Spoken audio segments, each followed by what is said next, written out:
Hola chicos,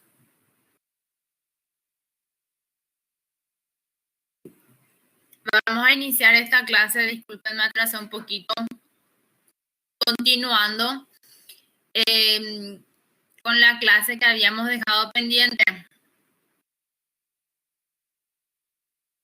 Avísenme chicos y los demás ahí. María Gabrieli pregunta que no consigue acceder al computador, dice. Si otro tiene algún inconveniente, por favor, si le ayudan. Todos ven, ¿verdad?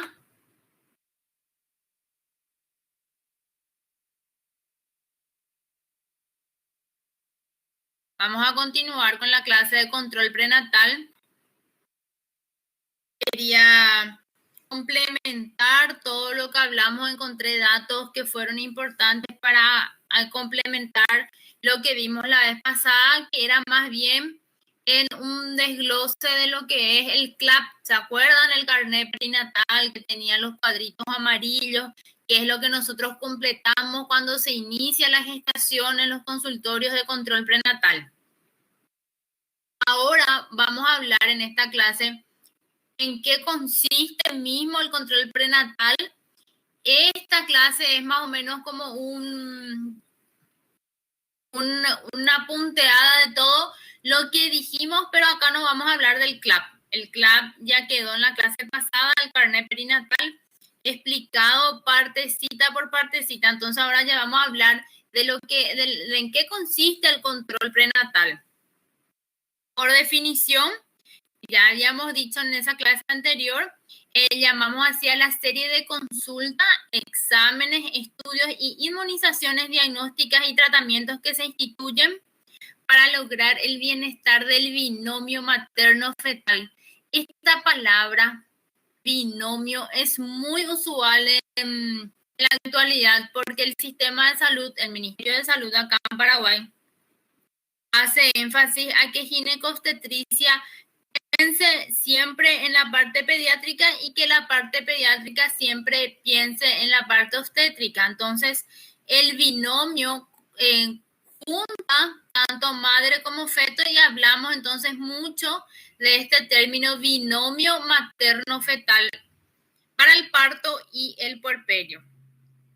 El control prenatal es el control que se instituye durante el embarazo. El antenatal es el que se instituye previo a la concepción y hasta el inicio del embarazo. Esta es una meta alcanzada por la medicina preventiva. Lastimosamente, los países subdesarrollados están muy lejos todavía de aplicar el control antenatal. Lo ideal sería que los controles se inicien antes del embarazo, que el embarazo sea planificado, pero partiendo de la realidad social que vivimos los países subdesarrollados, el control prenatal se inicia recién con el retraso menstrual y ahí el saco gestacional ya está formado. ¿Se acuerdan que ya hablábamos de toda esa parte del botón embrionario? Entonces, como que se queda ese déficit de la preparación antenatal y de la primera consulta prenatal. Entonces, la consulta antenatal queda todavía en manos de nuestra generación y especialmente de la generación de médicos que van a ser ustedes en cada vez insistir en la implementación y lograr en algún momento dado que en la planificación familiar sea un éxito a punto que se den y que sea una realidad los controles antenatales.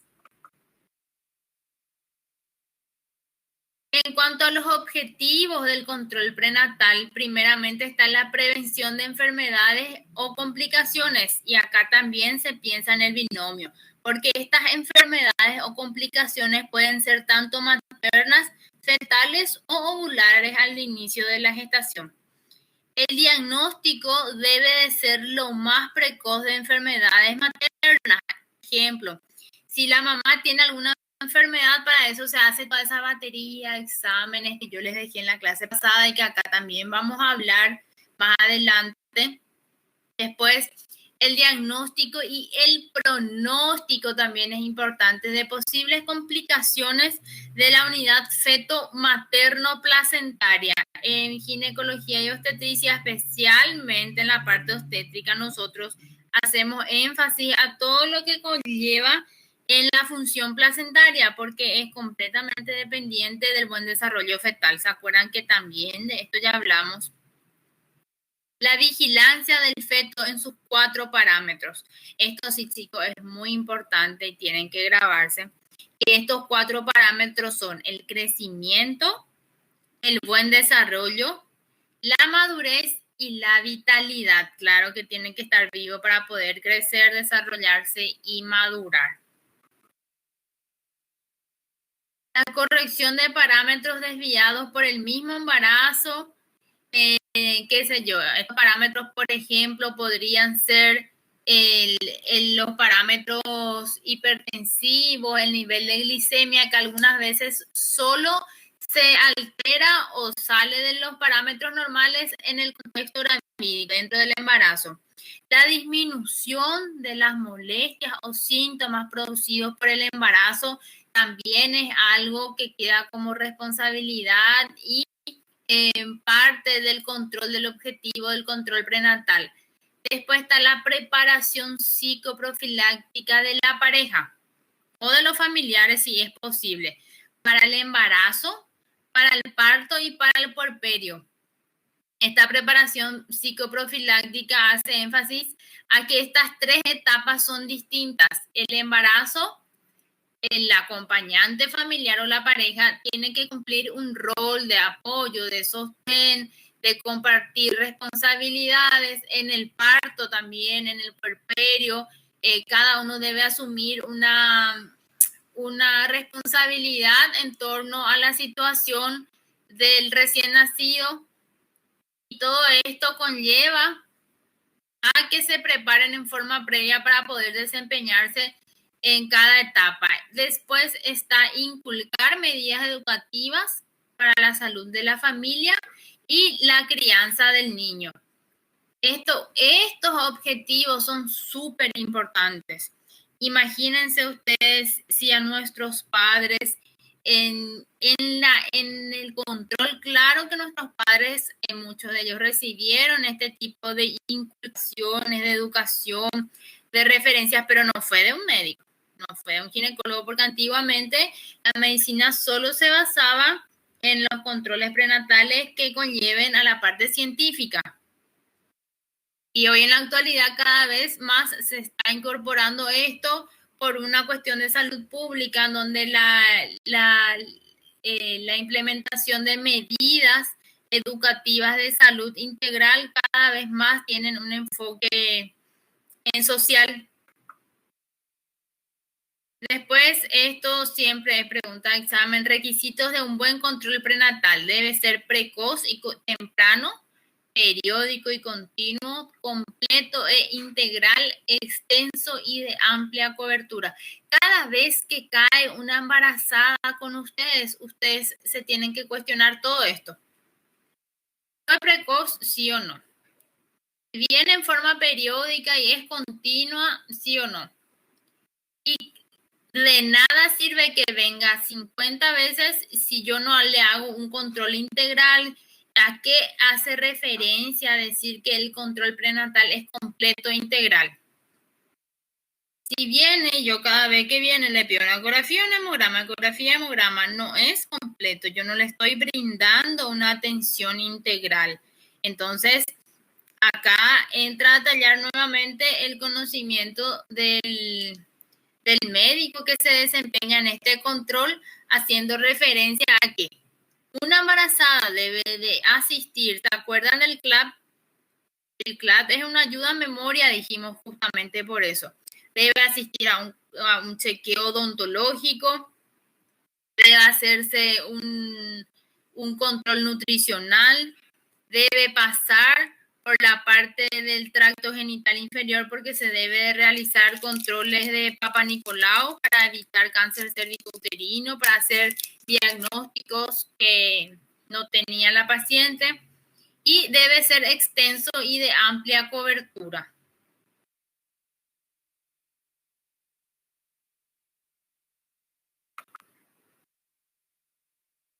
las normas del control prenatal. Estos son los términos que nosotros utilizamos con mucha frecuencia. Por ejemplo, viene una gestante de 23 semanas y refiere que está con muchas molestias a nivel del bajo vientre.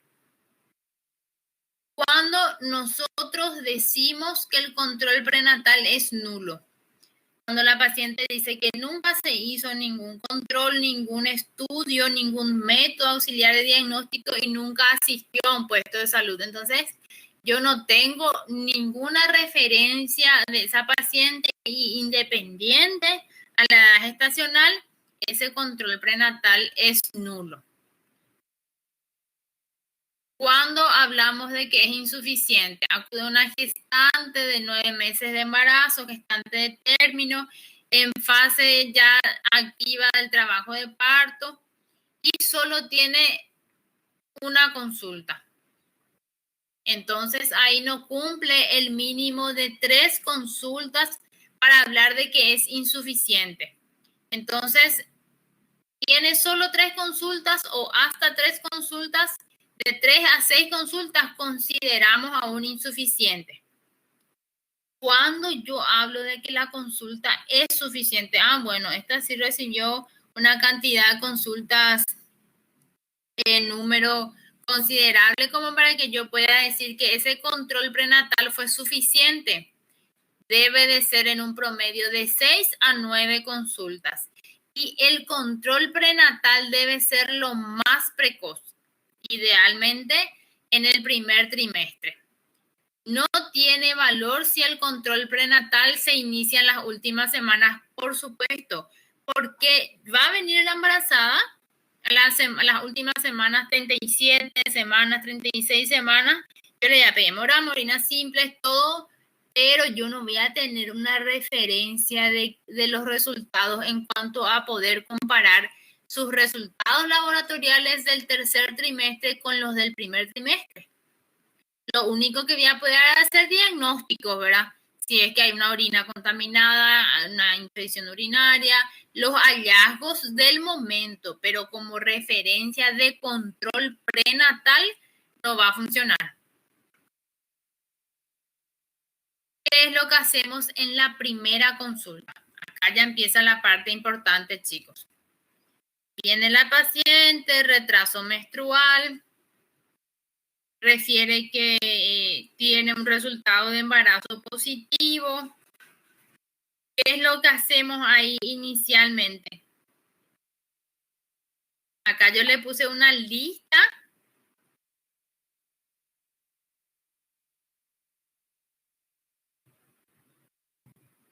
Acá yo le puse una lista de lo que normalmente usamos.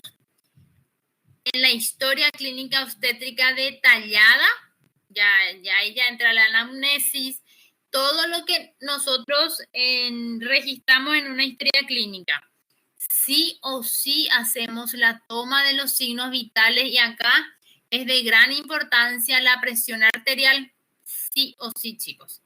Y el peso, porque esto nos va a servir de referencia para establecer la curva de ganancia o de pérdida de peso a lo largo de la gestación. Posteriormente, el examen físico minucioso. Este examen físico debe ser detallado y por aparatos y sistemas. Después, recién el examen ginecológico completo. Acá entra evaluar la pelvis, si esa pelvis a través del tacto vaginal es una pelvis apta para el parto, si no hay ninguna alteración a nivel de los órganos genitales. Se solicita exámenes de laboratorio, hemograma, orina simple. Esto yo ya le dejé todo en la clase pasada con detalles. Hemograma, tipificación sanguínea, orina simple, serología para VIH, hepatitis B, sífilis. Y de ser posible se toma el Papa Nicolau o el examen del cuello uterino.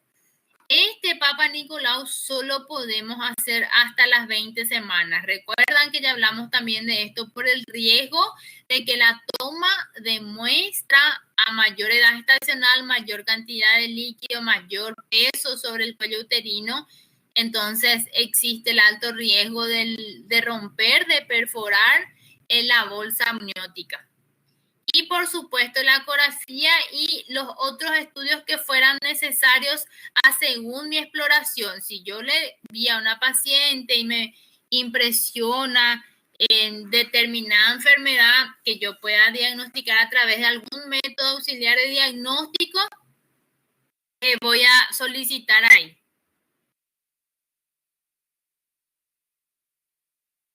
Las consultas subsecuentes, que serían las siguientes consultas después de esa primera consulta, sería el interrogatorio sobre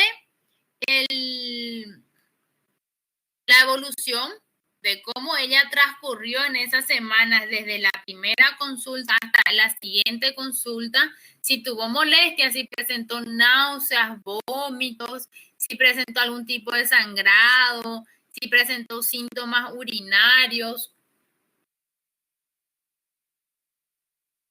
Nuevamente se hace la toma de signos vitales y de peso. Esto es el Padre Nuestro luego en cada consulta prenatal. Signos vitales, eso también se toma ya la altura uterina y la circunferencia uterina. ¿Se acuerdan el dibujito de la clase pasada en donde yo les mostré que se pone la cinta métrica en la sínfisis del pubis y se arrastra hasta la parte posterior del fondo uterino? Después, aquí sí ya se determina el diagnóstico de la situación, presentación y la posición fetal. Estas tres palabras, situación, presentación y posición fetal, vamos a hablar más adelante. También en la consulta siguiente se habla del control de la aparición de otros síntomas y signos. Por ejemplo, la paciente en la primera consulta refería que no tenía ningún síntoma y en esta consulta ella refiere que presenta intensa cefalea, que tiene dificultad para orinar porque tiene disuria. Entonces, acá lo que se hace un interrogatorio con el fin de indagar y capturar los síntomas o signos que se presentan a lo largo del embarazo. Y acá entra el control odontológico importantísimo.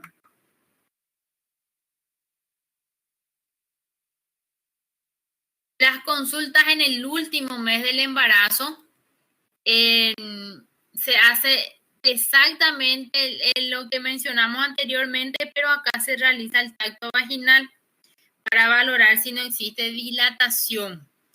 Se repiten los exámenes laboratoriales porque nosotros consideramos que los exámenes laboratoriales tienen validez de 90 días y que pasados los 90 días ese examen es considerado como vencido. Entonces, repetir esos exámenes laboratoriales, también la ecografía, acá se realiza la prueba del bienestar fetal que vamos a ver en una clase solamente de eso. Ecografía Doppler y todas las maniobras necesarias.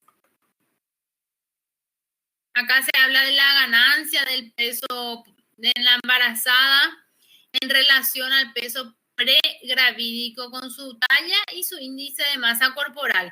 Eso es percentilar, eso es el percentilo. Y acá están los porcentajes y el promedio de peso. En cuanto al perfil laboratorial, que serían los estudios que se solicitan: hemograma, grupo sanguíneo. Acá sí o sí es importante pedirle test de Coombs indirecto en caso de que tengan cualquier grupo sanguíneo del tipo RH negativo y la pareja positivo.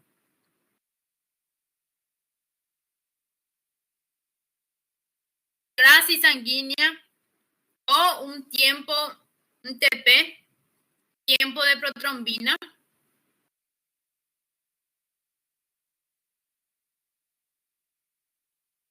En cuanto a la química sanguínea, urea, ácido úrico, creatinina, glucemia, triglicéridos, colesterol y las proteínas totales. El perfil laboratorial del embarazo sería serología para sífilis, VDRL, FTA-BS, todos los que integran TORCH y hepatitis. Acá es algo, chicos, súper importante esta diapositiva porque habla de las semanas en las que idealmente debe de realizarse las ecografías. Y si ven, son mencionadas en una ecografía en cada trimestre en un promedio de que el primer trimestre puede ser entre las 8 a las 13 semanas, el segundo entre las de 22 y 27 semanas y el tercero entre las 30 y 34 semanas. Y último en las semanas finales. Esto es muy importante porque acá nos aclara la realidad de que no es necesario hacerse muchísimas ecografías como normalmente hacemos. ¿Dónde está el punto? La ecografía es un documento. Entonces, nosotros ginecólogos, por resguardar y demostrar el bienestar integral del feto, solicitamos una ecografía en donde describe la normalidad de la gestación, que el bebé está bien, que el corazón está bien, que la placenta está bien, que el líquido está bien, modo más bien de documentar en forma legal, pero las semanas en las que se recomienda o se estima que se realice son estas. Acá entra una serie de estudios que es algo que sí ya escucharon, pero que no manejan en qué etapa del embarazo idealmente debe de realizarse. Por ejemplo, el perfil embrionario en la semana 11, los marcadores cromosómicos. Después está el estudio morfológico en la semana 22, que es la famosa ecografía morfológica que describe parte por parte fetal. A las 28, entre las 32 semanas, el monitoreo fetal, que sería el perfil biofísico fetal o el Doppler vascular materno fetal, tiene también importancia. Antes no tiene valor.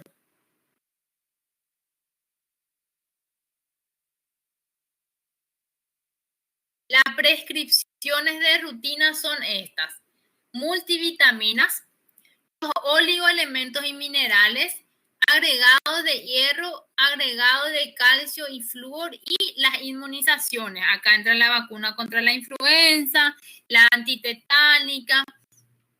Esto cada vez más está aumentando porque hoy se habla de que la paciente tiene que consumir omega, de que tiene que consumir vitamina D, vitamina C. Entonces, normalmente lo que hacemos en consultorio a lo largo de los 9 meses es tratar de suplementarle con un poco de todo.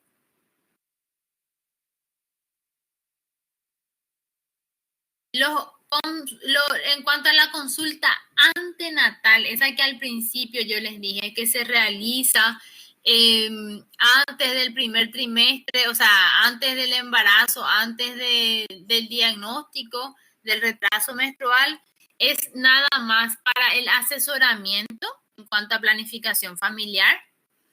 Después, establecer el periodo intergenésico. ¿Qué es periodo intergenésico?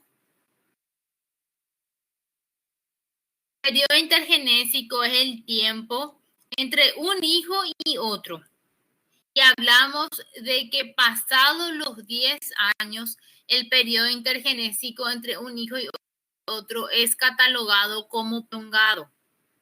Después es importante hacer la asesoría en genética y cromosomopatías, que cada vez está más en auge y que es de gran utilidad. La detención de patologías maternas, porque sería mucho más importante determinar que esa mamá ya tiene un diagnóstico de diabetes o de hipertensión antes del embarazo, con la finalidad de acondicionar el organismo de esa mujer tratar de establecer los valores, tratar de normalizar para iniciar un embarazo en un contexto de salud. Después está la prevención de malformaciones del sistema nervioso. Por eso es que el uso de ácido fólico se inicia antes del embarazo, para que la mujer tenga en una dosis, en una cantidad elevada, circulando en su organismo ácido fólico con esta finalidad. En cuanto al control prenatal, la consulta antenatal, acá está la dosis justamente de ácido fólico que usamos. También usamos vitamina E. Ya es idealmente realizar en forma antenatal los exámenes que detecten las enfermedades de transmisión sexual, TORCH y las vacunas para las enfermedades infectocontagiosas.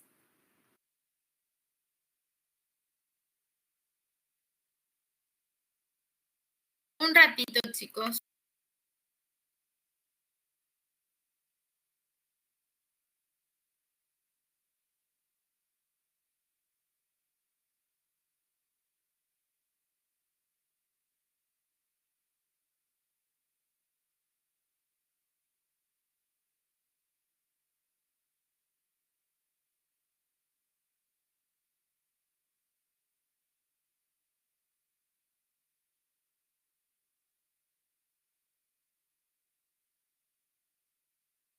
Acá, chicos, yo le quería hablar sobre las inmunizaciones en el embarazo. Por ejemplo, la vacuna antitetánica tiene un esquema que si no hay previa o recientemente una vacunación, se realiza en la semana 22 o 27 antes del parto. Y si la paciente ya alguna vez recibió una vacuna antitetánica, solo se hace una dosis en la semana 22 o directamente antes del parto. En caso de que la paciente sea todo negativo, la vacuna para hepatitis B y cualquier otra inmunización se debe de hacer una interconsulta con el neonatólogo o infectólogo según el riesgo de contagio, si hay epidemia, esas cosas. De hecho, que la vacuna de influenza, por ejemplo, es de rutina. Pero antiguamente hubo una epidemia grande también de la influenza y ahí había que consultar con un infectólogo porque era algo muy nuevo. Esto, chicos, es muy importante, la promoción de los cursos. Cada vez más hay cursos en los centros asistenciales en donde se hace una preparación psicoprofiláctica para el parto. Hay una educación para la familia, lo que mencionamos anteriormente, que se le prepara al papá, a los familiares, para las funciones, para el apoyo, para el rol que van a desempeñar. Y algo que mundialmente cada vez está más difundido, el tema de la lactancia materna y la crianza de los niños. La lactancia materna ha sido demostrada como el alimento más completo del mundo. No consigue aún ser reemplazado por ninguna industria que prepara estas leches en polvo de fórmula.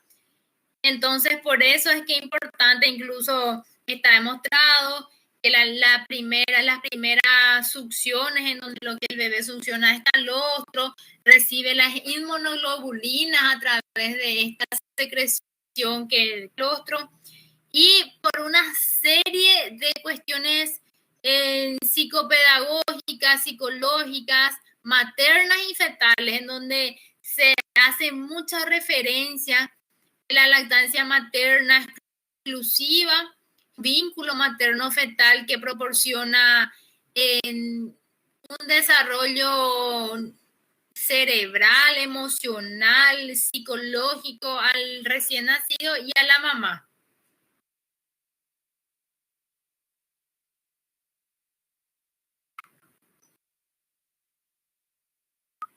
Voy a retroceder en una parte muy importante.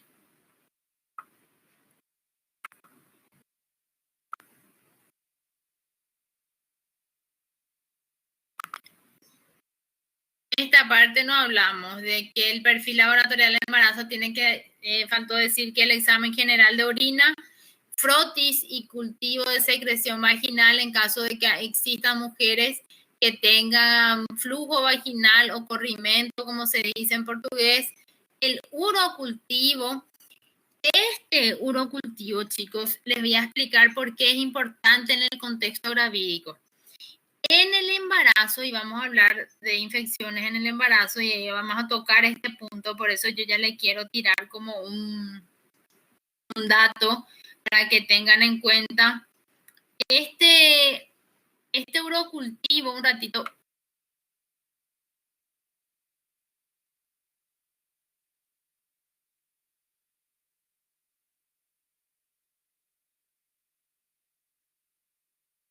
El urocultivo, chicos, continuando, nos ayuda a descartar algo que se instala en el embarazo, que es un diagnóstico, la bacteriuria asintomática. Les voy a escribir.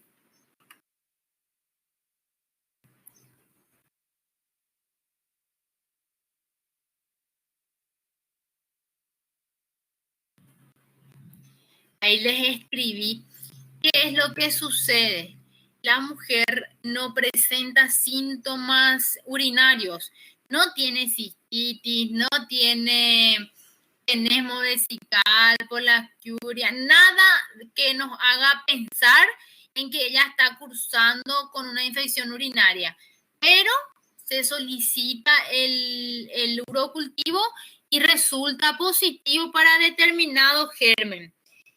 Este determinado germen en la mayoría de los casos suele ser el Escherichia coli.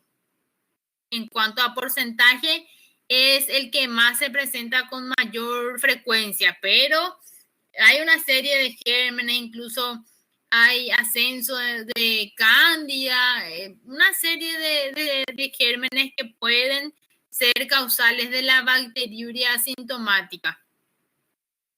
Por eso se complementa el examen general de orina simple con el urocultivo, a fin de hacer este diagnóstico.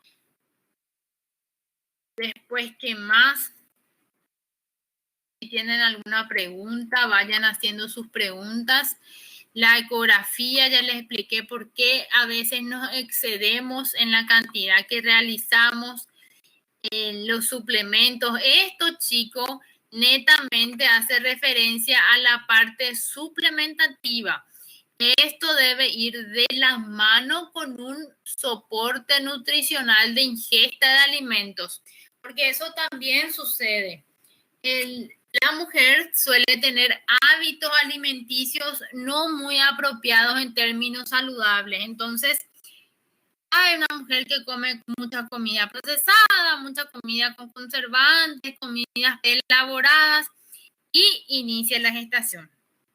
Inicia la gestación, entonces aquí hay un problema porque esta mujer bruscamente no consigue regular sus hábitos alimenticios, comer verdura, fruta, una ingesta considerable de agua a diario, y normalmente hay una tendencia de las mujeres a suponer que por suplementarse ya es suficiente. Y en verdad esta suplementación es un complemento a la alimentación, no un reemplazo.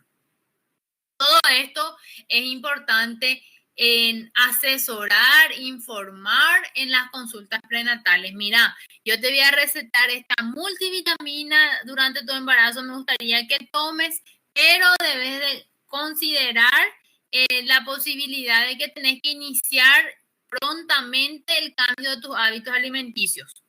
Por eso es que la mujer debe de considerar, todas las mujeres que van a tener hijos o que todavía no tienen o que están embarazadas, esta parte de la nutrición.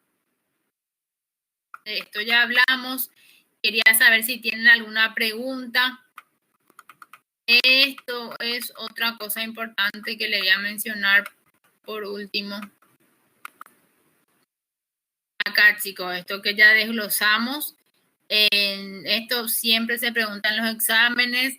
¿Por qué es importante en forma precoz? ¿En qué consiste que sea periódico? ¿Cuándo es integral? ¿Se acuerdan que es precoz?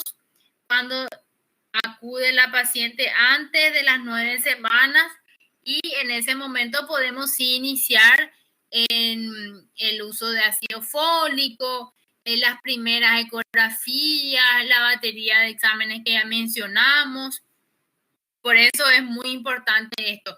Y tienen que considerar, chicos, que control prenatal tiene como responsabilidad el suceso del nacimiento. Porque es muy diferente hacer el parto o la cesárea de una mujer que tuvo controles a una que no tuvo o que tuvo en forma insuficiente o nula, como mencionamos.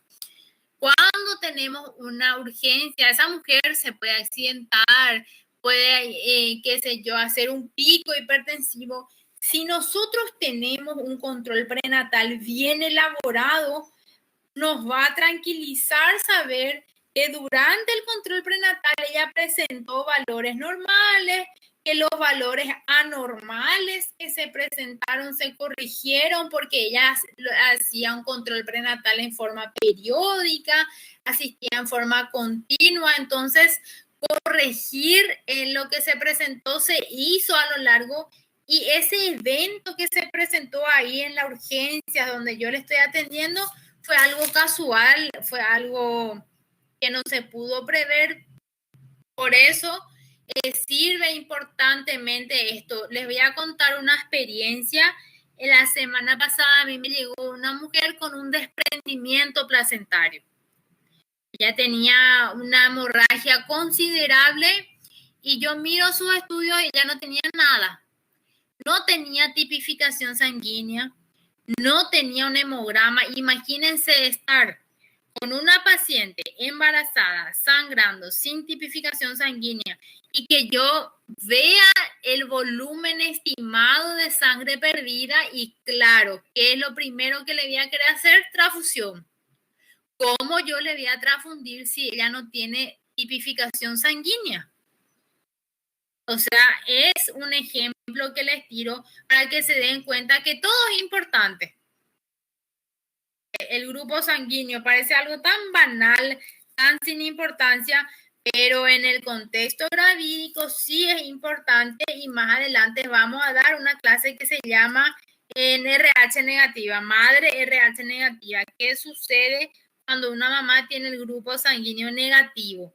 ¿Cómo yo llego a eso? En el prenatal, haciendo la solicitud de la tipificación sanguínea, porque hay mujeres muy cumplidas y eso les va a tocar, chicos, a lo largo del desarrollo de su profesión. Van a lidiar con todo tipo de mujeres y en el hospital público van a lidiar con mujeres de avanzada edad que no saben su grupo sanguíneo. Y esa es una realidad.